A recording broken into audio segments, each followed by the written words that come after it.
Original characters.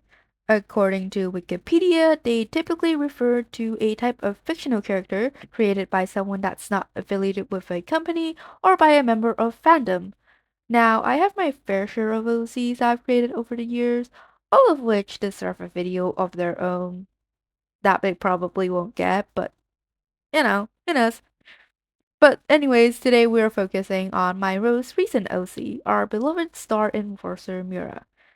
If you haven't watched my previous video, which you totally should by the way, you probably have no idea what a Star Enforcer is.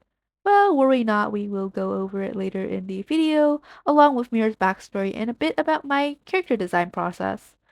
Also, side note, this video may come off as a bit weird, since I wrote most of it in more kinda storytelling style than anything. But maybe you enjoy this kind of format, so I hope you do. Anyways, let's get to it.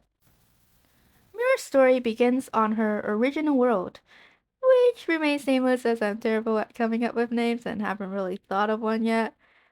Anyways, Mira's childhood was actually quite happy, despite growing up as an orphan. I know, very original.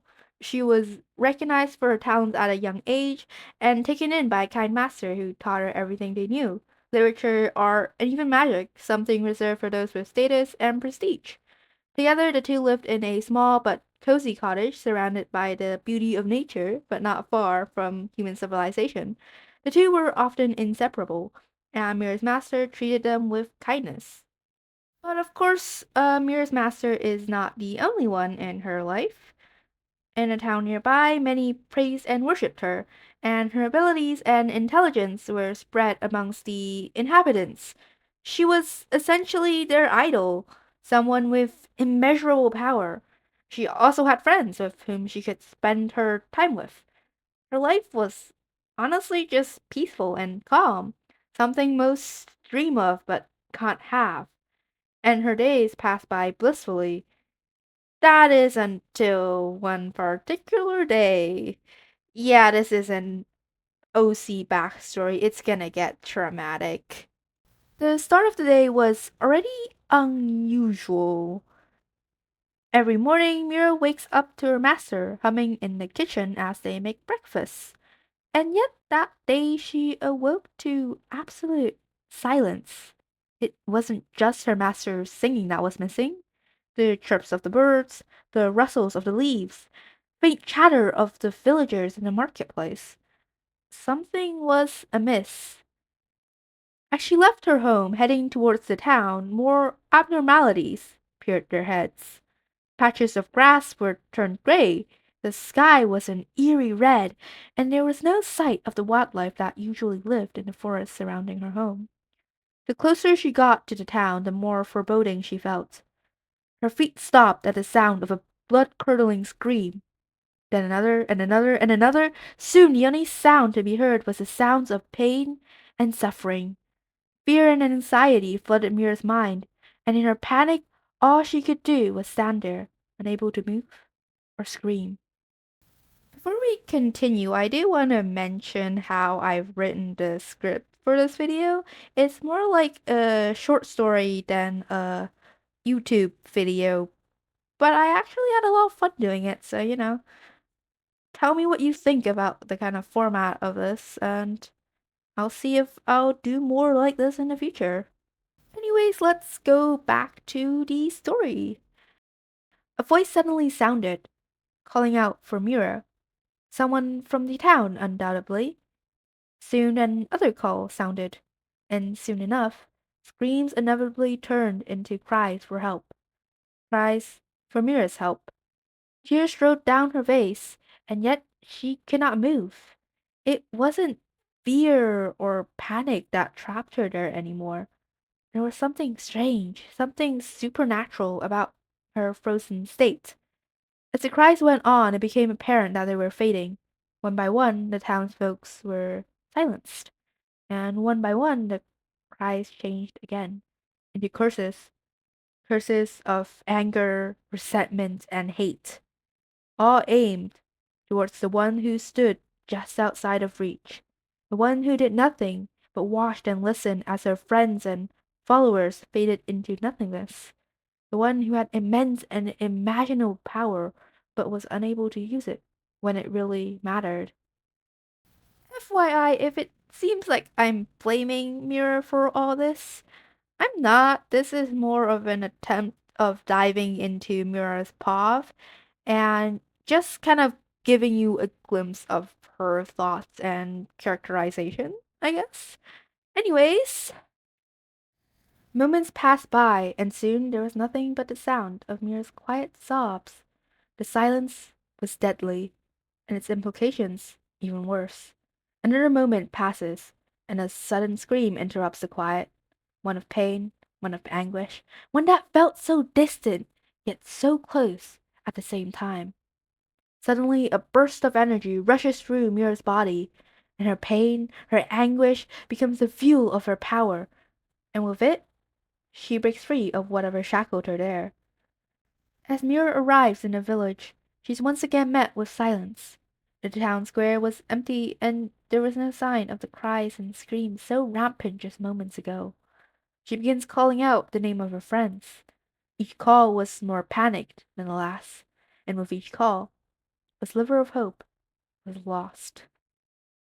It soon became clear to Mira that those she cherished were no longer, and with that revelation, Mira fell into despair.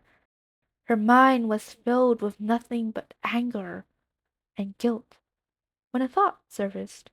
Her master.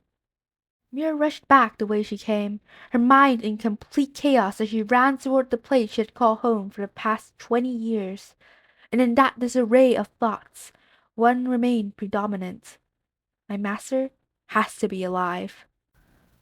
Mira burst out from the now withered and wilting foliage, coming face to face with the small, peaceful cottage that now seemed so out of place. She called out for her master, and a crash sounded from the house, a sharp, shrill sound, but one that filled Mira with hope. Door swung open, a figure appeared in Mira's peripheral vision. Master?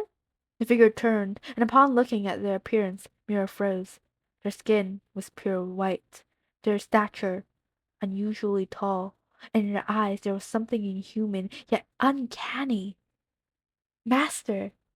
This person, this thing, appeared in no way to be the kind and nurturing master Mira had looked up to and cherished all her life, yet Mira had no doubts. This was her master, the one who took her in, the one who taught her magic, and the one who gave her a home and a family. Mira, her master spoke. Their voice resounded in Mira's mind, near unrecognizable. Mira, this time was a shout, but not one of worry or relief. Instead, it was one with a tone that shook Mira to her core. Resentment. Why did you not save them? Why did you let the world be destroyed? Why? Their anger flared, and her eyes, once kind and caring, were filled with contempt. I took you in, I raised you, taught you, all for this moment. The room fell silent, Mira unable to say a word. Was this really her master? I curse you. Her master's whisper slowly grew louder. I curse you, to never experience a moment of peace again, to see the fates of worlds, their destruction every time you close your eyes, and to never forget, you alone can save them. Their voice echoed inside Mira's mind, and a searing pain spread through her body, most prominently, her eyes. Master! Mira struggled. She wanted to cry out in pain, to scream in agony, but she did not want to anger her master any more. They were the one person she could not lose.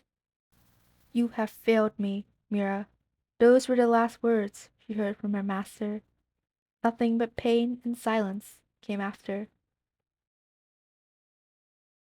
It was not until her world was fully destroyed that Mira learned of her master's true nature.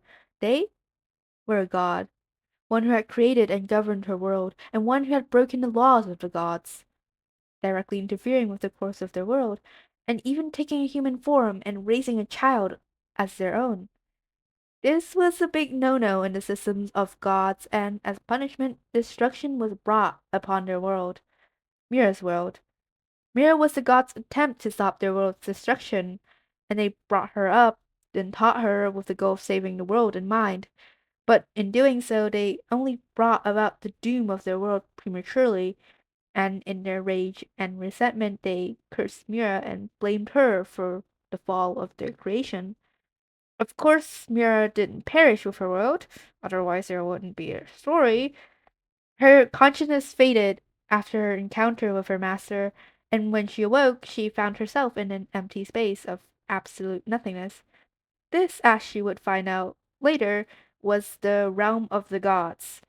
The gods had noticed her potential, and here she was given a proposition to help the gods or be erased from existence. At the time, Mira was clueless to God's hands in her world's destruction, and with no other choice, she had to accept the deal and became the very first Star Enforcer, a servant of the gods and a enforcer of justice in untamed worlds. And this brings us to the present timeline. I mean, I haven't exactly written a concrete story for her yet, just a vague outline, and I might make more videos on her, maybe in this kind of storytelling style with a speed paint in the background. Anyways, there is more to Mira that I do want to talk about in this video.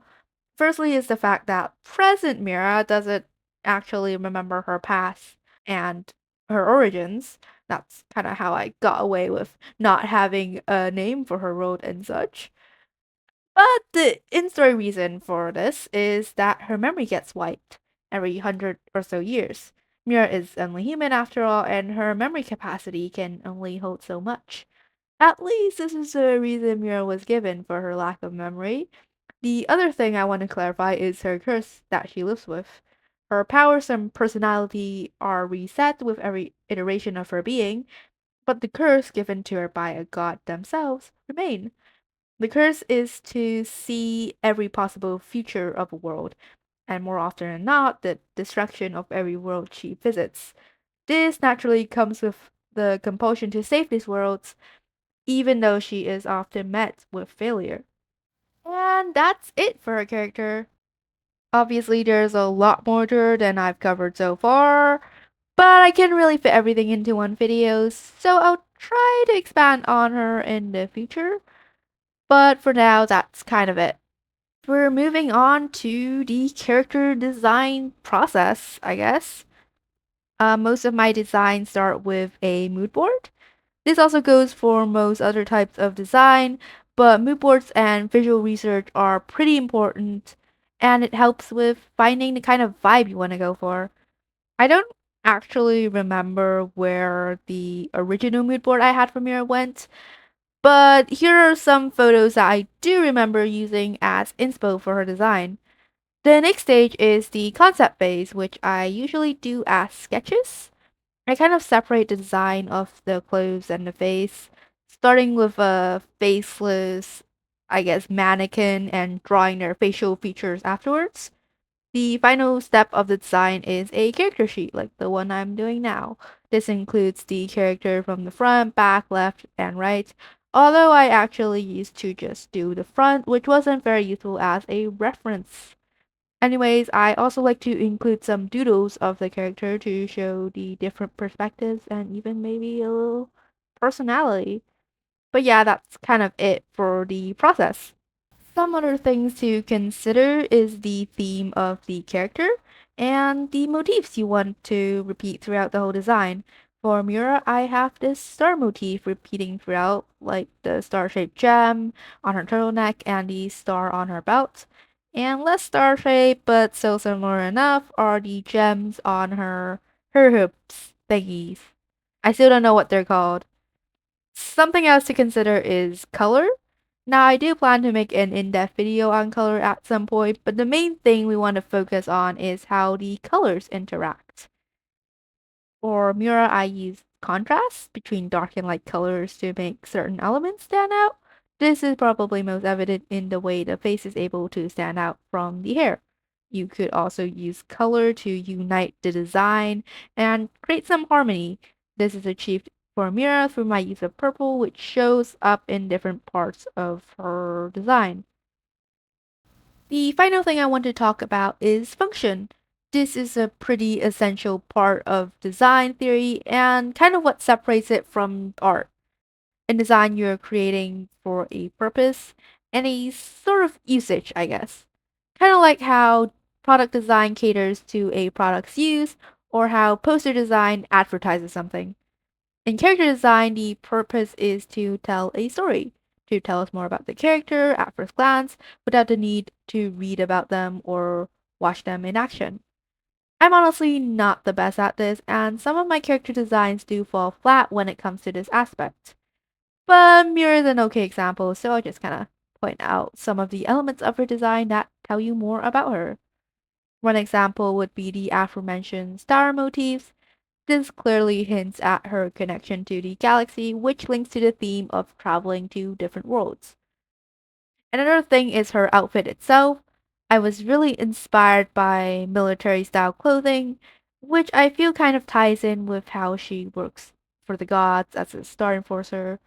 While she isn't exactly affiliated with a military of any kind, I do think her role as a star enforcer does resemble a military role, since both kind of work for an authority of some kind.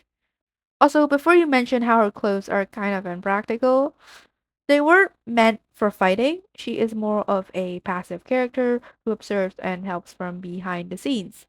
And fighting is not really her strong suit, at least not in the present timeline.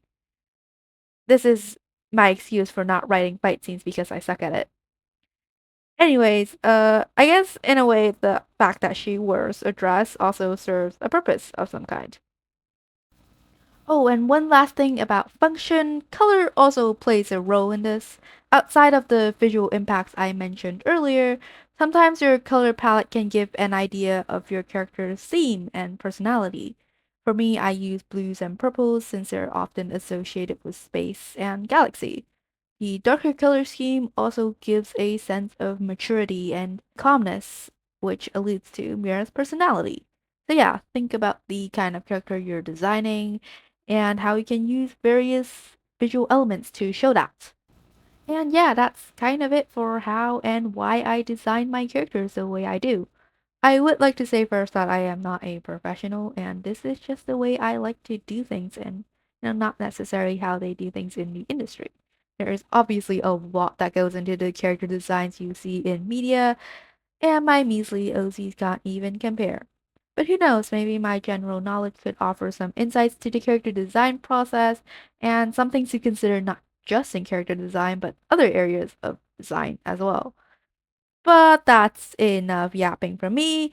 Here is the final character design sheet. It is in more of an anime manga style than my usual work, but that's mostly because I kept the colors flat since we're using this as a reference and it would be much more helpful that way. But overall, I am pretty happy with it. I'm always amazed that I'm actually able to design something like this. I'm not being arrogant here. My past character designs were all pretty basic and uninteresting. So Mira was a breath of fresh air for me. Anyways, that's kind of it for this video. I hope you enjoyed it and hopefully learned something from it. And that's it for me. Bye!